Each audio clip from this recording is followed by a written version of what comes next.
And I was asked to review some art books locally on radio for Christmas. The radio bug bit the second I walked into that studio, and I thought, this is what I need to be doing forever. That was Flor MacCarthy, journalist, TV presenter, and author of The President's Letters. And I'm Martin Nutty. And I'm John Lee. Welcome to another Global Irish Nation conversation here on Irish Stew. This episode of Irish Stew is sponsored by the Irish Heritage Tree Program. Celebrate your Irish roots by planting native trees for family and friends in the beautiful Golden Vale of Ireland. Go to irishheritagetree.com and use the exclusive discount code today. It's IrishStew10 for 10% off. That code again is IrishStew and the numeral 10. Keep the heritage of Ireland green and growing by going to irishheritagetree.com. Hey, welcome to more conversation for the Global Irish Nation here on Irish Stew. And today our conversation is going to be about a written form of communication: letters, notes, telegrams, greeting cards. Did you get the memo, Martin? I'm always slow to read the memo, John. I'm memo averse. I'm more kind of like the electronic guy these days.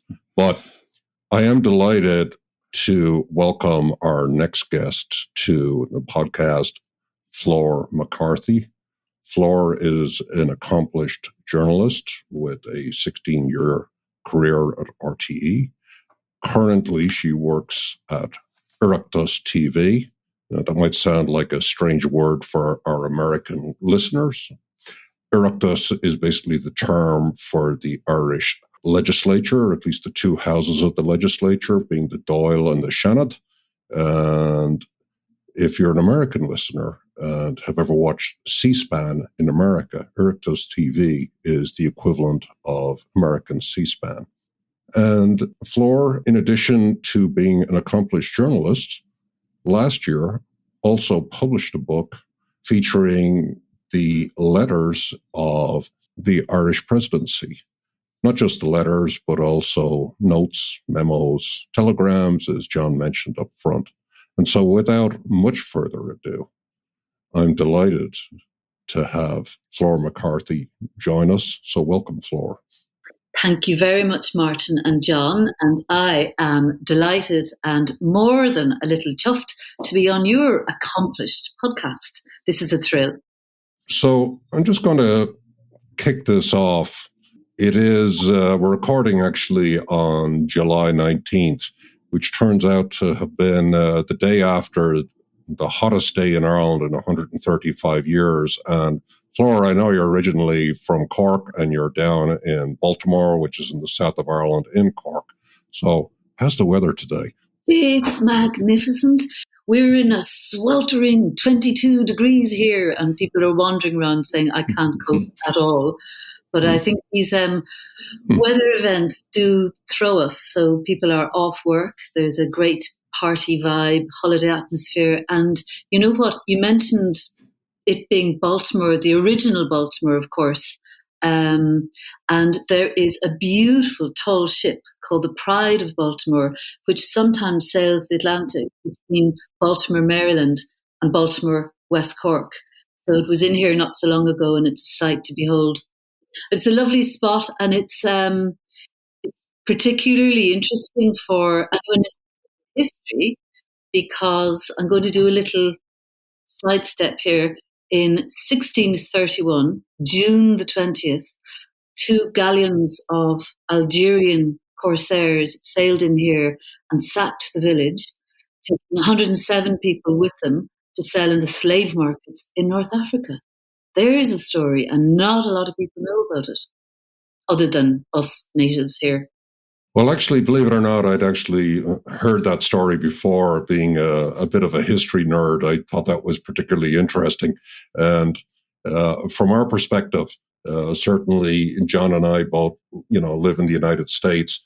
There has been much talk across social media platforms about Irish slavery in America. Now, in the age of misinformation in which we live, most of these claims of Irish slavery in America represent a conflation of indentured servitude, which was quite common in the 17th and 18th century. But here's an actual case of white Irish slaves, and being enslaved, interestingly, from Baltimore. And yes, indeed, that is a legitimate and very interesting story. It sounds like to me it has the makings of an excellent book. I don't know, whether people have actually tracked the lives of these people and what happened to them subsequent to their enslavement, but certainly a story I'd listen to. There is a book, Martin, so about a decade ago, Des Eakin, a journalist with the Sunday World, was visiting the area and heard about this story and was really astonished that he hadn't heard about it before. So he researched it very well and produced a good book called The Stolen Village, if anybody else wants to find out more. But interestingly, a friend of mine from Iceland was visiting me here in Baltimore 3 years ago. And I mentioned to her, I was doing my tourist spiel. Did you know Algerian pirates sailed in here in 1631? And they were led by a Dutch renegade called Murat Reis. And she said, yes, of course, I did know that. Turns out that he had raided Iceland a few years previously. But she said the big difference was they didn't take any prisoners there. She said the blood, the snow was red with blood when they came to Iceland. The Icelanders tell their stories in a very dramatic way. But yeah, the place is steeped with history. Yeah, there's nothing like going gruesome. But actually, and I don't want to bash this point too much because we got a lot to talk about, but Iceland, of course, is another place where Irish slaves showed up courtesy of the Vikings. And Dublin, as many people will know, had a start in some respects as being primarily a slave market. So back over 1,000 years ago, Dublin was known to be a hotbed of slavery.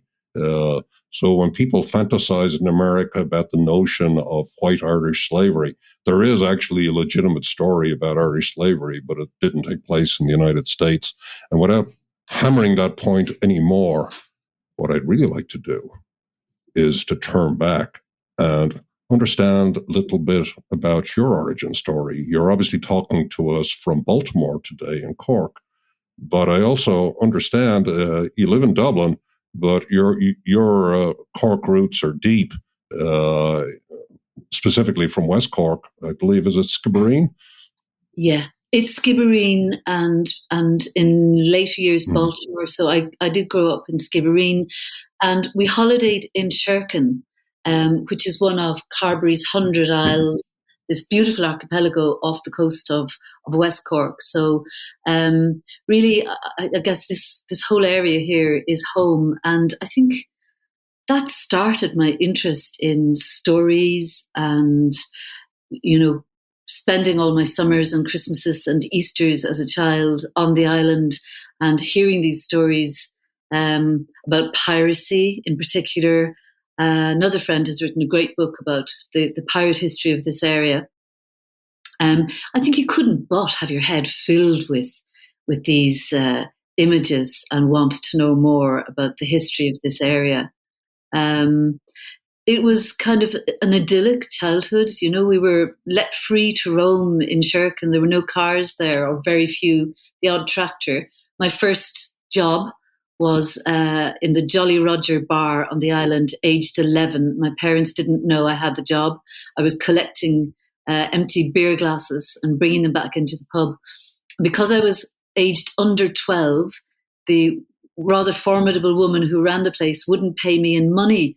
She said, I'll pay you in red lemonade and curly whirly chocolate bars, which was perfect because it's how I would have spent my wages anyway. Yeah, just for our certainly our American audience, I do have memories of curly whirly bars and the kind of chewy toffee-like quality of them getting stuck in my teeth. Not my favorite choice at the time, but hey, if there was sugar in it as a child in Ireland, one took it. So I think the curly-whirly was a particularly, well, I'm not sure it was English, but it was certainly an Irish experience. I don't think there was an equivalent in the United States. Part of our childhood. Yes, unfortunately fading far too far in the distance from my point of view. But tell me about family life in Cork.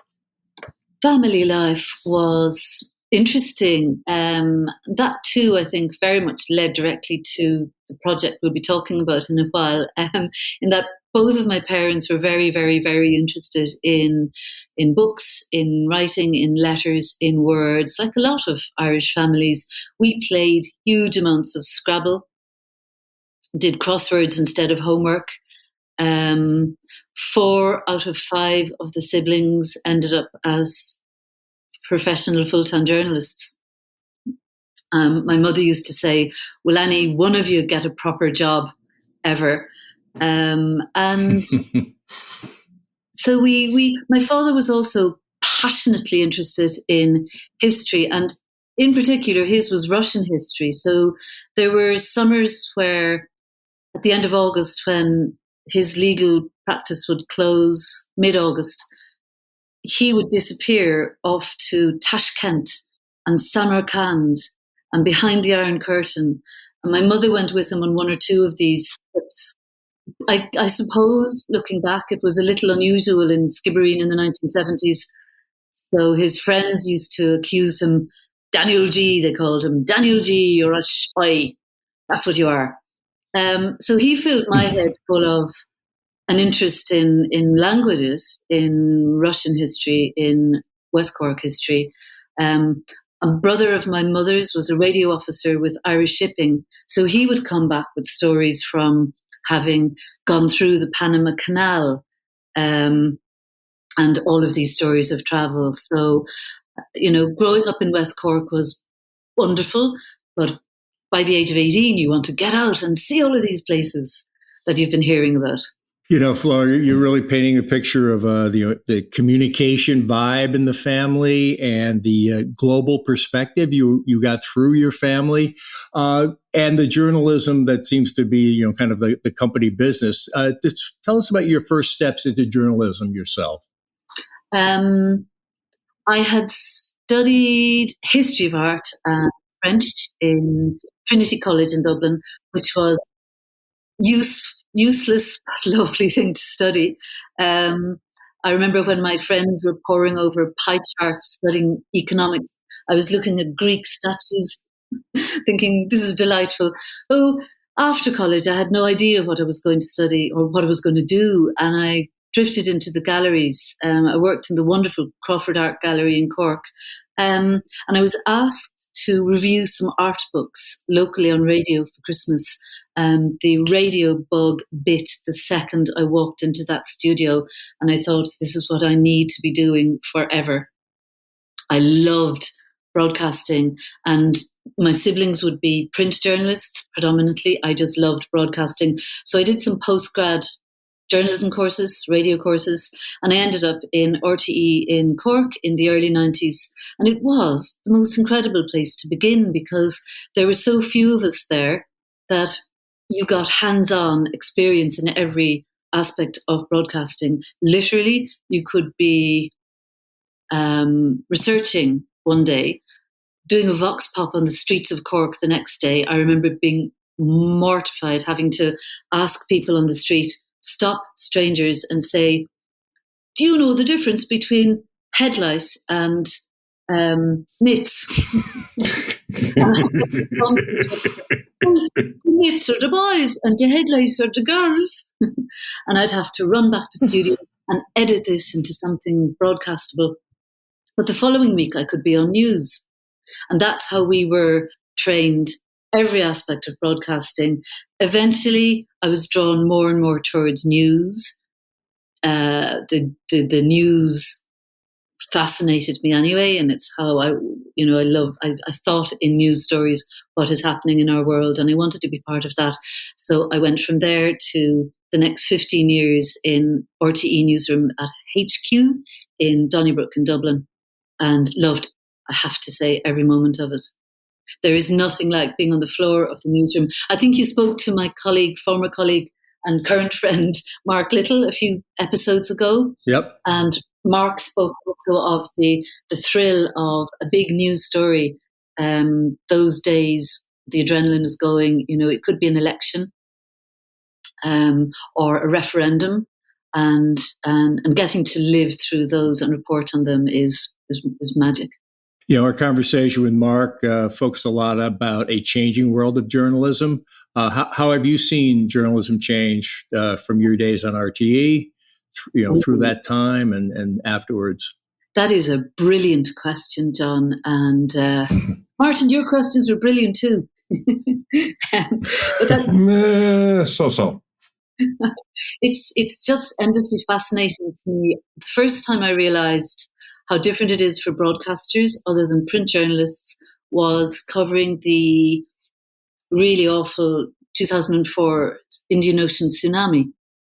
So I went a few weeks later. There were 3 Irish people missing amongst the 150,000 who'd been swept out to sea and were gone or missing off the coast of Indonesia and Thailand. And I remember walking through the carcasses of resort hotels along the Khao Lak coast, western coast of Thailand, with a cameraman, and we were lugging television cameras and tripods and edit gear, and the print journalists on this particular day were lying under palm trees in their hotel on phones with notebooks. I remember thinking, we actually get to see what's going on. Nowadays, of course, that's very different because they are all broadcast journalists as well. We all do multimedia, including then blogging your story and posting on social media. I think the most interesting change, however, is the era of disinformation. Sometimes I teach journalism to French university students in Dublin, and we look at the origins of fake news in broadcasting and in general journalism. And I show them photos of Stalin, back in the 30s and 20s, when he would have airbrushed. We didn't call it that then. It was propaganda, Fake news has always been with us. It just wasn't called that. But it's never been more important, in my view, than now to teach younger generations about how to decipher their news. I mean, look what's happening to the world. That's a long answer, but no, it's we see it play out every day, unfortunately, and that sort of media literacy. Yes. I've heard that term used, to be able to understand what's coming at you, process it, know where to put it. I found myself always saying, I saw this interesting thing. It was on the internet, so I'm not really sure. You kind of preface everything like you have to, and who has time to vet it all out. But, I guess that's where reliable journalism comes in. Yes, it's never been more important. And I think that's where public service broadcasting really has a place. And, you hear Irish people sometimes grumbling about having to pay TV license, for example, but quality journalism costs. And if you're to send journalists to the stories to get verifiable news, to speak to witnesses, that really matters. That's important. And you have to pay for that. Just to kind of track the arc of your career, you spent quite a long time working at RTE, Flor. I gave them my best years. I doubt we're far from your best years, but tell me about leaving RTE and then ultimately fetching up on Oireachtas TV. Talk a bit about that whole transition. It's really a combination of two things. One, the news beast is such a voraciously hungry animal that has to be fed on the hour, every hour, that it really is thrilling, but it's also exhausting. And after those years of doing it, my husband was also news journalism. He was a correspondent, environment correspondent, and then was posted to Brussels as Europe correspondent, and we shared 2 young children and a dog. The move to Brussels was an opportunity for me to take a year out. And I stepped back from it and thought, this is where a lot of the ideas that I had been keeping on the back burner, ideas for books, for documentaries, for nowadays podcasts also, that I had been really keen to try and do. And I just didn't have time with news. In the newsroom in RTE, a journalist does a 12-hour shift. So you follow your story through the day. I was also working every second weekend, 12 hours, Friday, Saturday, Sunday. So in family terms, it was as if I was out of the country every second weekend. Meanwhile, Paul was maybe in Guatemala or wherever, on Greenland, on an environment story. So something had to give, as they say. And so I stepped back from it with no plan B.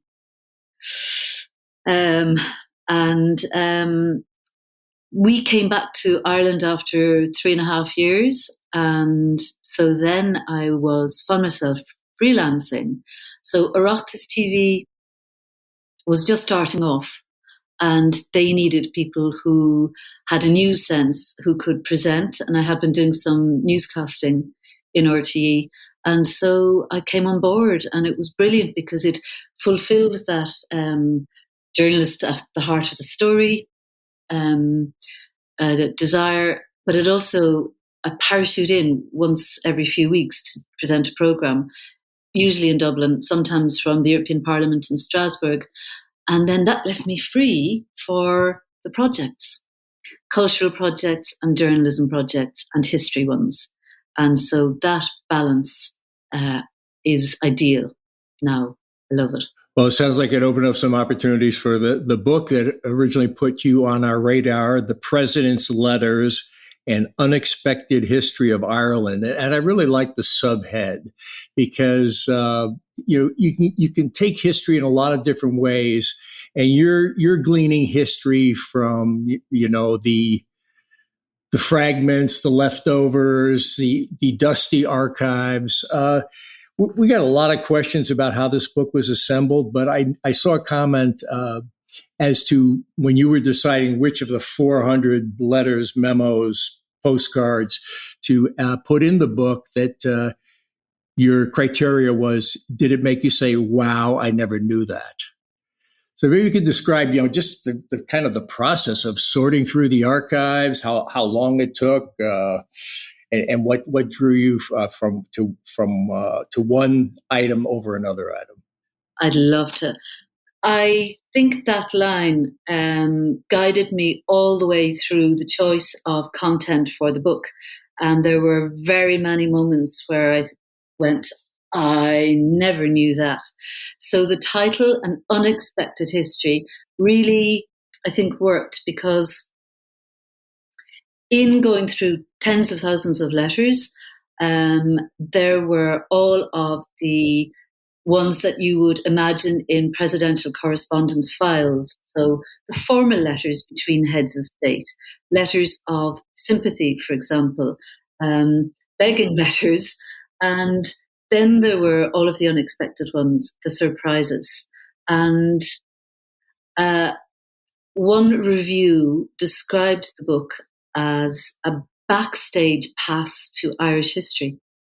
So I loved that description because these archives hadn't been researched before. The presidential correspondence had never been tackled as a topic by anybody. And so that was one of those ideas on the back burner when I was a journalist. And sometimes I would be doing a story related to the Irish Presidency. And I often wondered about the correspondence. That comes back to the interest in letters from the chapter. Flor, before we go further into that, let's, we have a global audience. A lot of people aren't used to the concept of the presidency, the way the presidency is in Ireland. They think, in the United States, we think of a very different role as the president. So perhaps you could just kind of explain what the president of Ireland is, what the duties of office are. That's important, actually, for context, because you can understand then the letters more. I think the best way to answer that, John, is to quote David McCullough, who's one of Ireland's top news journalists. He also presents the nightly 6 o'clock news on RTE, the public service broadcaster. And he wrote, he's also a biographer of President Eamon de Valera. He's a doctor and historian. And he wrote an introduction to the chapter on politics and the Irish presidency for the book.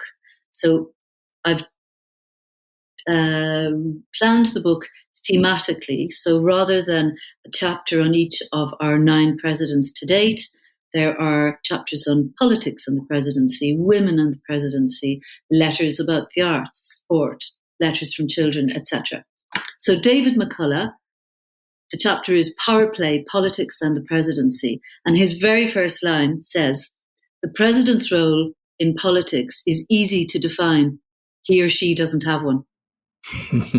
At least not in active party politics. So it is, as you say, very different from the executive role of the president in the US, for example.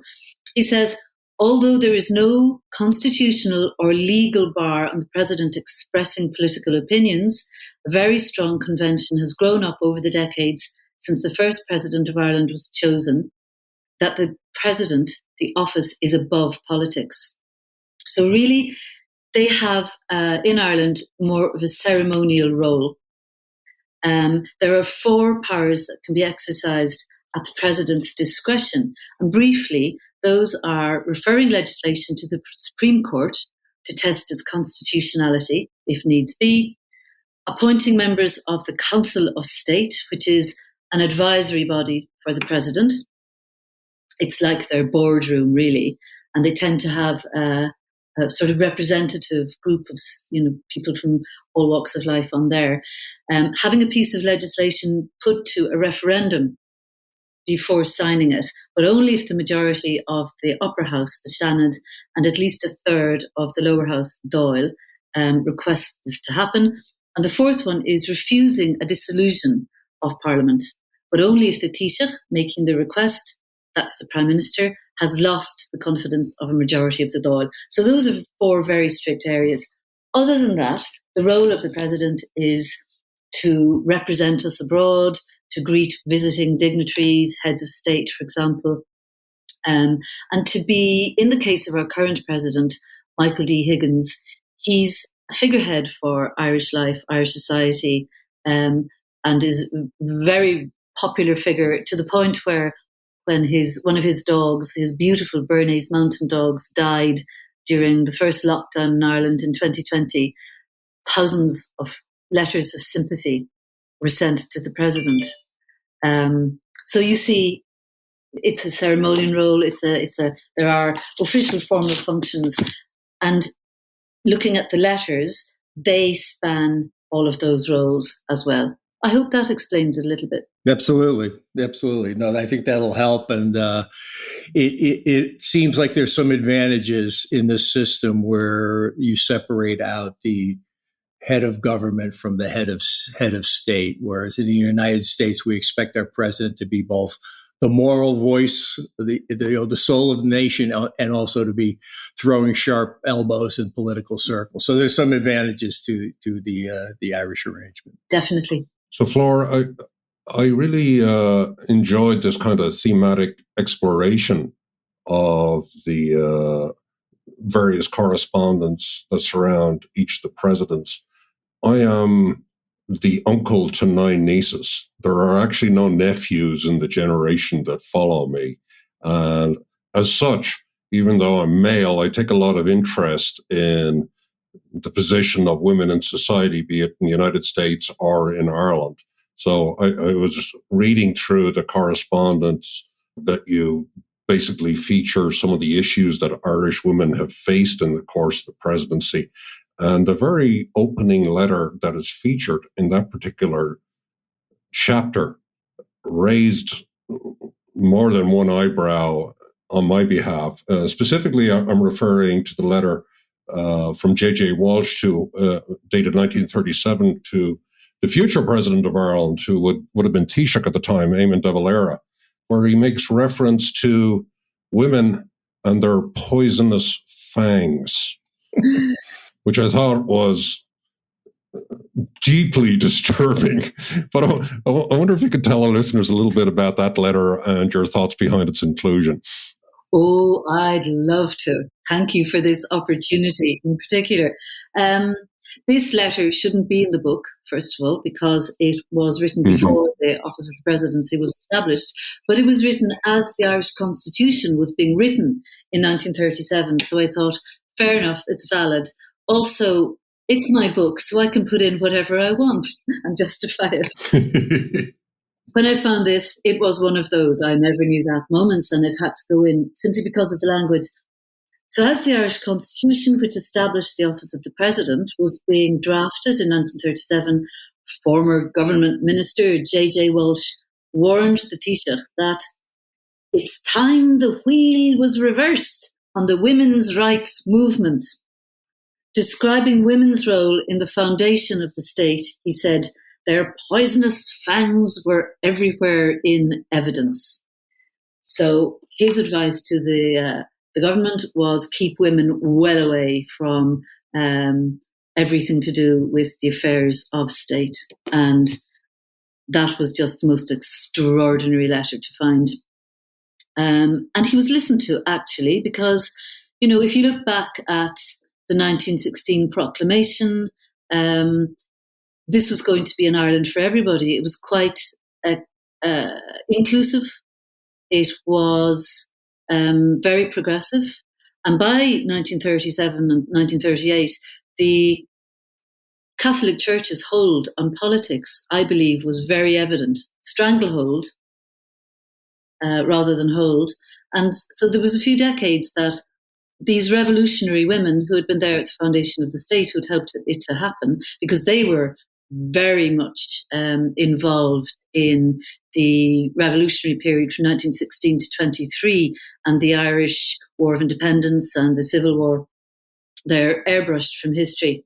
So Catriona Crowe, who was archivist in the National Archives of Ireland, she wrote the introduction to this chapter, Women and the Presidency. And we called it Rocking the System, because it took 53 years before we had a female president, Mary Robinson. And on the night of her election victory in November 1990, she made that beautiful phrase in her speech, and she said, the hand that rocked the cradle has rocked the system. Irish women, Irish people, of course, voted for her in their thousands, tens of thousands, but Irish women decided enough is enough, and we're going to get our hands on the institutions of state. And, you know, I remember it so well. It was a moment where the presidency had some brilliant men,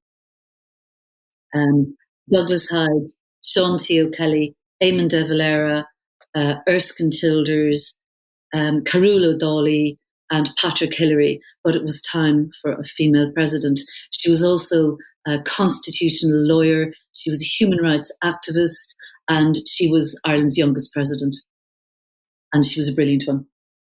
And sorry, but just to finish on that, while we're on the women line, the president who succeeded her, Mary McAleese, another brilliant Irish president, in 1997, they became the first successive female heads of state to be elected in any country in the world.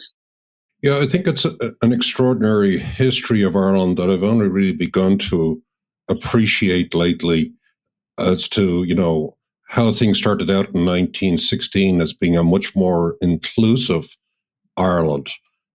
And, you know, with the appointment and election of Countess Markievicz in the First Dáil and to become the first minister, what I remind people is that almost another 50 years passed in Ireland before a second minister joined the Taoiseach's cabinet. So there's this starting out of optimism and then this extraordinary dip if you will, into conservatism. And I think you tag it correctly, the overbearing influence of the Catholic Church in Ireland in those decades, certainly of the 30s, 40s, and stretching into the 50s. And I think the presidencies of that time reflect that. And with Mary Robinson's election in 1990, what I think you see is all of a sudden that pivot point towards the Ireland that we know now, from being the most conservative Western democracy in Europe to being ultimately a transition to the most liberal democracy in Western Europe. You think that's fair comment, and that's how you see it? Absolutely, Martin. This was why it was such a mind-blowing moment. This was Ireland growing up. And to give you one little example from the book, there is, in that chapter on women, there's a beautiful photograph of Mary Robinson with Bridget Murphy. It was from the Irish Times, and Bridget Murphy was a woman who happened to have been a secretary to our first president, Douglas Hyde, in the presidential residence in Dublin's Phoenix Park, Áras an Uachtaráin. Now, she was a secretary there in the 1930s, but she lost her job once she married, because civil servants had to leave their job if they were women once they got married, to leave a place for a young man to have the job. It was terribly misogynist society. 51 years later, Bridget Murphy is one of the first people in the queue to volunteer to work on the presidential election campaign of Mary Robinson, who, as a lawyer, had campaigned for the removal of what was called the marriage bar. Isn't that full circle? Absolutely. And it is a gorgeous picture. I love that. It's lovely. You know, Martin there mentioned a gorgeous picture, and that's kind of what I wanted to bring out next about the book. I was looking at the Chapter 6, Airmail, Correspondence with the Irish Diaspora, Samantha Berry contributing the essay. The kind of visual treats that you get. You know, you think it's a book of letters, you're thinking of a lot of words coming at you, but it's really a visual feast. There's the collages sent by children. There's a kind of, throwback, wayback machine of the company logos and letterheads, and the typography, the mistakes and typos that people sent to the president, the different ways people try to say what the name of the country was, and the look of the old telegrams sent from the ship, and a beautiful few pages devoted to a handwritten note from Jackie Kennedy in that beautiful script, which is rapidly disappearing. The lost art of letter writing. Absolutely, John. I realized that though all of the letters had a place in the collection, not all of them are things of beauty to look at. And so some of the official correspondence in particular could be a little bit maybe not terribly exciting on the page. So I decided that it would be great to include some of this other material to bring the stories to life. And the archives were full of those. And so you asked me a little earlier, and I didn't have a chance to properly say, but that all of these letters are in various archives, whether they're the archives open to the public, National Archives, the National Library of Dublin, the University Archives. And then I also had to get access to Mary Robinson's and Mary McAleese's personal archives, because those haven't been handed over to the state yet. And then all of the families of the presidents came on board, and they opened their archives, personal archives, to me. And what fell out of these dusty old files were letters very often accompanied by photographs or maps or drawings or illustrations or poems or letters from kids. And so they do belong in the book. And I think you're absolutely right that visually they're a treat. And what you're saying about that Jackie Kennedy letter, it's a beaut, isn't it? It's a 4-page letter written in January 1964. He had been in Ireland on this wonderful trip in June 1963. You still meet people who were there. My own mother-in-law was among the cheering, hysterical masses outside Trinity College as the cavalcade drove along Ireland's main thoroughfare in Dublin, O'Connell Street. And my mother-in-law is a very practical, now retired school teacher, and she heard the screams on O'Connell Street. She was standing outside Trinity College, couldn't see it yet, but heard the screams. And she told me the story herself. She said, "Those people, what on earth are they screaming about?" And then as the car passed the De Valera and the handsome young JFK, she heard her own high-pitched voice squealing as he passed by. But this letter is so poignant. Jackie says, "I do wish to thank you with all my heart for coming to my husband's funeral and for bringing with you the Irish cadets who had moved him so a few months before in Ireland and who then moved the world at his grave." It's a wonderful letter, but to see it handwritten is just a really poignant thing. Grace Kelly, Princess Grace of Monaco, her beautiful handwriting. And then there are letters in here written with such rage that they tore the page. Or, as you said, letters from kids with spelling mistakes. I think about 50% of communication, written communication with the Irish Presidency is now by email. So I think it makes these letters ever more precious. And I think, you can tell so much about the writer. One that I thought was the most visually impressive is in your final chapter, which is kind of the odds and ends of letters that didn't have a home in the first part of the book, but you wanted to include them. And it's the letter from Gary White Deer, elder of the Native American Choctaw Nation, to a letter of thanks to President Mary Robinson. Beautiful script, this beautiful feather design at the bottom. It's gorgeous. And that letter, where I'm sitting, it's particularly important because, I don't know if you know the story of the Choctaw Nation connections with West Cork. So, of course, the famine in the mid-1840s, and the name Skibbereen of this town in the US, it would be called a village or a hamlet, 2,500 population. That name Skibbereen became synonymous with the word famine in the middle of the 18th century. And this area was ravaged. The population of Ireland went from over 8 million down, to 4 eventually. But the Choctaw Nation heard of what had happened, and they had a whip round, gathered their savings and sent, I think, several $100s to the Irish people here.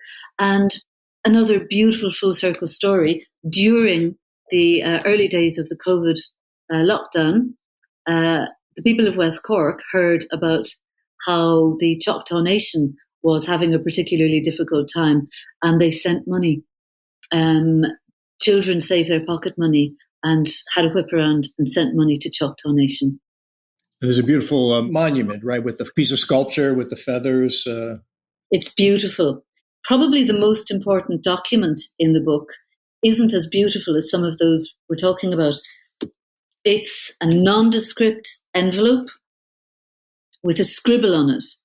But I think it's the most historically important, and it is the envelope on which President Mary McAleese wrote an Irish phrase in May 2011, in the run-up to the big protocol meetings between the first ever visit of Queen Elizabeth II to Ireland, to the Republic of Ireland. It took years in the planning. And in the final weeks, President Mary McAleese was hoping that Queen Elizabeth might say a few words in Irish, Oscailga, as we say in the Irish language. This was vetoed by Buckingham Palace, who said, "Oh, no way is this happening. If she stumbles in her Irish pronunciation, the press will have a field day. It's the only thing they'll talk about. And, that would be terribly unfortunate." So a few days before the visit, President Mary McAleese received a courtesy call at her residence from a former British diplomat called Francis Campbell, who was a friend of hers from university in Belfast. And he said, "Mary, what would you have coached her to say anyway?" And she said, "Oh no, Francis, that's off the table, not going there." But he took an old envelope out of his inside pocket of his suit and said, go on, just for me. So she wrote phonetically, a Uachtaran agus a Chorja, which means president and friends. He took it away, and the next thing she knew was in Dublin Castle the following week. Queen Elizabeth rose to her feet in her tiara and her formal gown and addressed the assembly and the world with the words a Uachtaran agus a Chorja, and a frisson went around the place because this was her acknowledging, a millennium of antagonistic history and smoothing over those ruffles.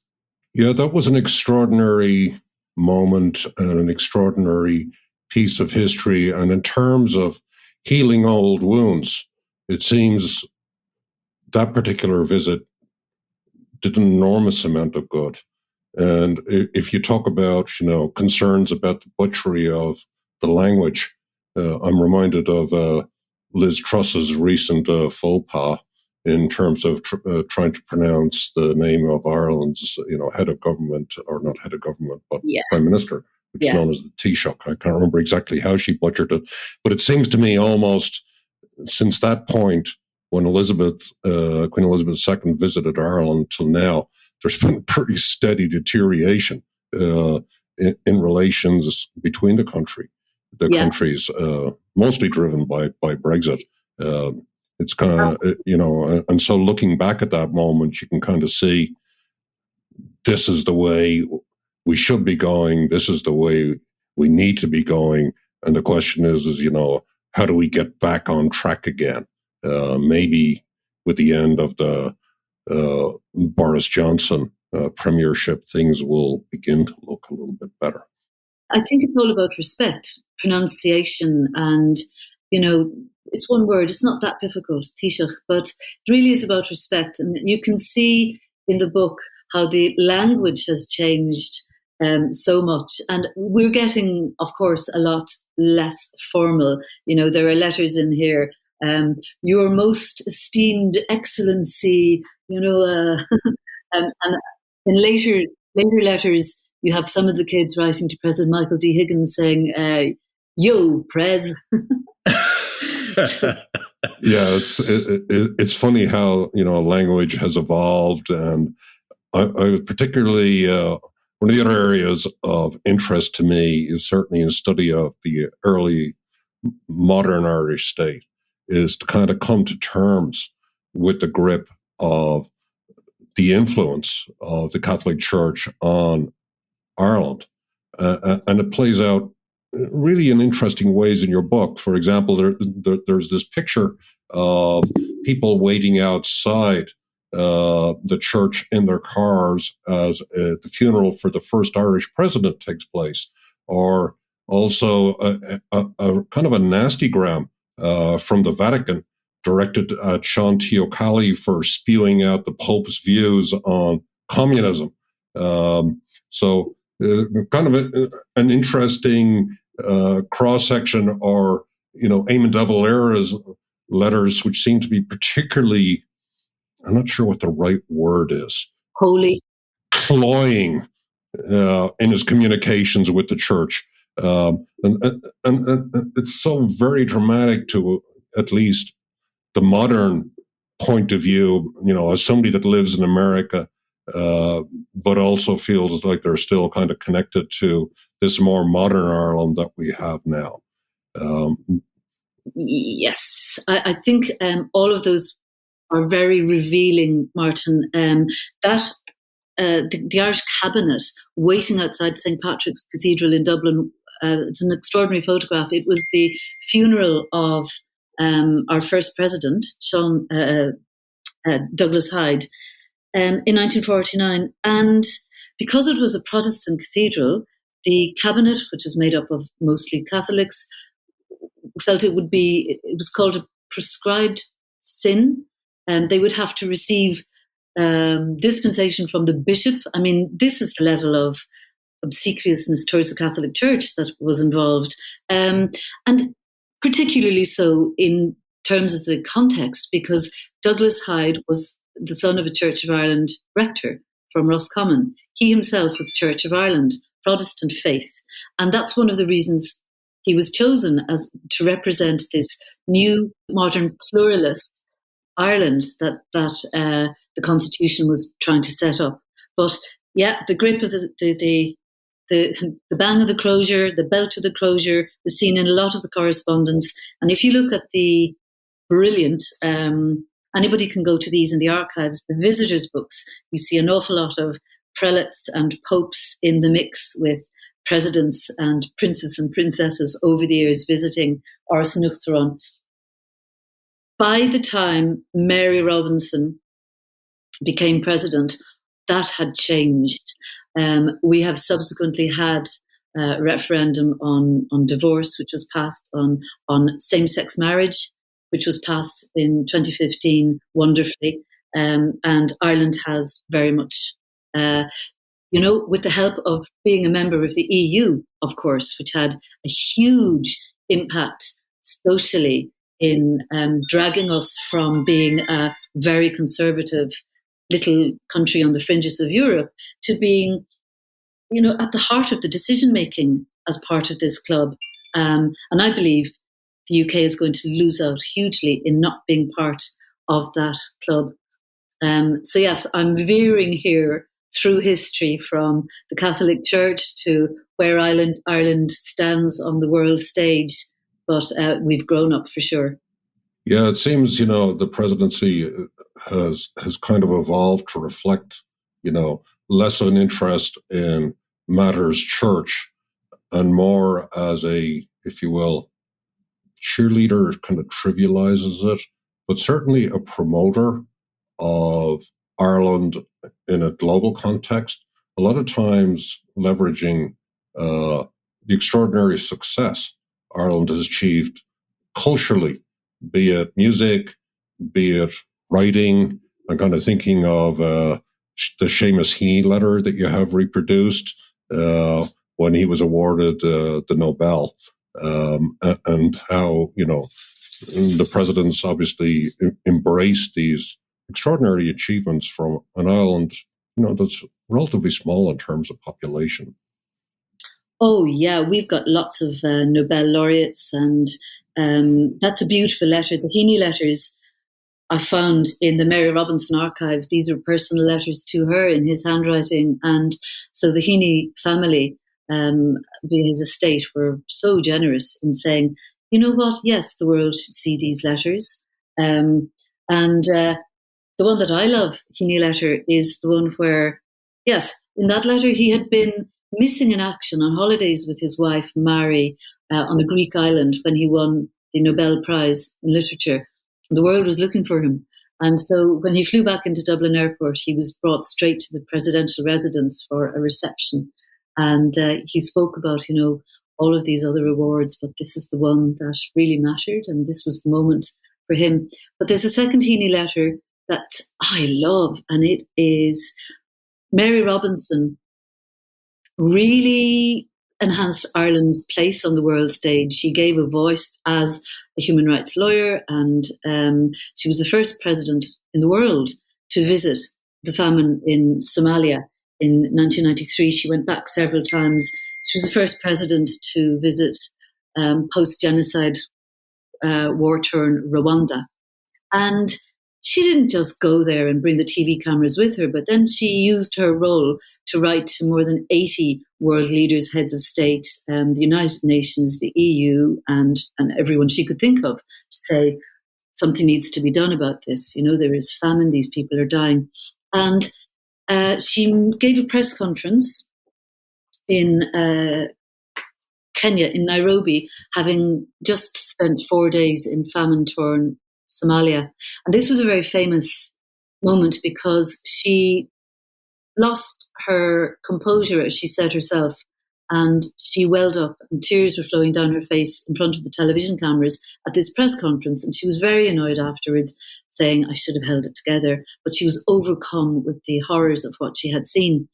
And Seamus Heaney wrote to her when she got home, and he said, to have you who you are and where you are was a thing to behold. You were magnificent. So we were just so proud of her that this tiny country has a big voice. And this tiny country still has a big voice at the United Nations table. Ireland at the moment has a seat at the UNSC, and we're continuing to make our voices heard, nowadays about Somalia, Ukraine. It's interesting to note also, you can see the trajectory of Ireland's place evolving on the world stage. And sometimes it's a little bit surprising, back to your unexpected stuff, John, because we had been very much on the side of Tibet and freedom of expression and independence for the people of Tibet throughout the 1950s and 60s. That turns when we do trade deals with China. And you can see the correspondence is changing away from support for Tibet towards, we now have trade deals with China, so we better shut up about Tibet. Flor, you bring us to Ireland on a global stage, which is a great place for us to wrap up, because it speaks to our global Irish identity that we explore here on Irish Stew. And I noticed the copy on the back cover of the book talks about how these letters, how each president defined their eras and how they strengthened the relationship between Ireland and all who identify as Irish. And that's really what this program explores. And I think it's a reminder for people who are listening to us talk about this book that its appeal is global. It's not just an Irish book. It is that Ireland reaching out to the world through the vehicle, and the world reaching back into Ireland through the vehicle of these letters and correspondence back and forth to the president. I'd like to bring in our friend Seamus Plug at this point to give you an opportunity to share something you'd like to promote to our listeners. Hello, Seamus. Very, very honoured to meet you too. Obviously, I'm going to do an even more Seamus plug and say that there hopefully soon will be a podcast on the Irish Presidency correspondence. So I'll let you know if that happens. But staying on our theme of history and coming back to where we began, I guess, West Cork and history, and from where I'm speaking to you now, there is what I think is the best little festival in the universe, the West Cork History Festival. It's only a few years old, but it explores global themes through a national and local lens. A friend of mine, Terry Carney, historian also, who's from Skibbereen, she wrote the introduction to the chapter in my book on letters from children. And she's got a wonderful book coming out next month. And we'll be hearing more about that at the West Cork History Festival at some point. And Terry's book is taking the revolutionary period here, 1916 to 1923, and she sent children off into their families and their communities to interview the elders about the War of Independence, about their experience of the Black and Tans, about the old IRA and Irish independence. And it's absolutely magnificent, and it's illustrated as well by the kids. The festival, though, takes global issues such as famine or war or independence and explores those global issues through local history and national history. And all of its archives are there to have a listen to on West Cork History Festival, their website. And, not only do they function as a platform for local historians and national historians, but international historians of note have discovered this brilliant festival because it is held in the grounds of a beautiful old house, Rosebank and Lizard House on the edge of Skibbereen, and you wander along through the trees and find marquees where they're discussing piracy off the coast of West Cork or whatever it might be. It's a wonder. And even listening to it online, it brings you there. So that's my plug. We'll be sure to include links to the West Cork History Festival and with that, what I'd like to do is to thank Flor MacCarthy for joining us on Irish Stew on both behalf of John Lee and myself and our listeners, for sharing her insight, understanding, and wisdom around the office of the Presidency of Ireland. It's been a delightful exchange. And just as a reminder to listeners, the book is called The President's Letters, with a subtitle, An Unexpected History of Ireland. And it is published by New Island Books. Recently got released in the United States. If you haven't gotten a copy, please hunt it down. It's a beautiful looking publication, and both John and I recommend it vigorously. So thank you, Flor. It's been a pleasure. Thank you very much, Martin, and to you, John, for really interesting and insightful questions. And I am genuinely bowled over at the time you've given this chat and the avenues that you've taken us down. And I have to say, I've really enjoyed it and loved being one of the ingredients in this episode of Irish Stew. Thank you both so much. Hey, Martin, before we recap that great conversation with Flor MacCarthy and her brilliant book, The President's Letters, I've been told you should have on every podcast a call to action. So today's call to action is go to irishstewpodcast.com, irishstewpodcast.com, and sign up for our monthly newsletter. We've got a survey going out to listeners soon. It's a great way to keep up with our episodes. So we invite you and we ask you to visit that website, irishstewpodcast.com, and sign up for our newsletter. So let's go back to the episode and what we just talked about. Great conversation with Flor MacCarthy. And as I mentioned on the episode, I'm particularly interested in conversations about how things have changed for women in Ireland. Maybe because I have 6 Irish nieces. And so the one letter I referenced, J.J. Walsh, is a real eye-opener in the book. And it can be found in the section on women that rock the system. And there's a couple of phrases that jump out in that. The poisonous fangs of women. Now that tells you something about how Ireland has changed since that letter was written in 1937. Okay?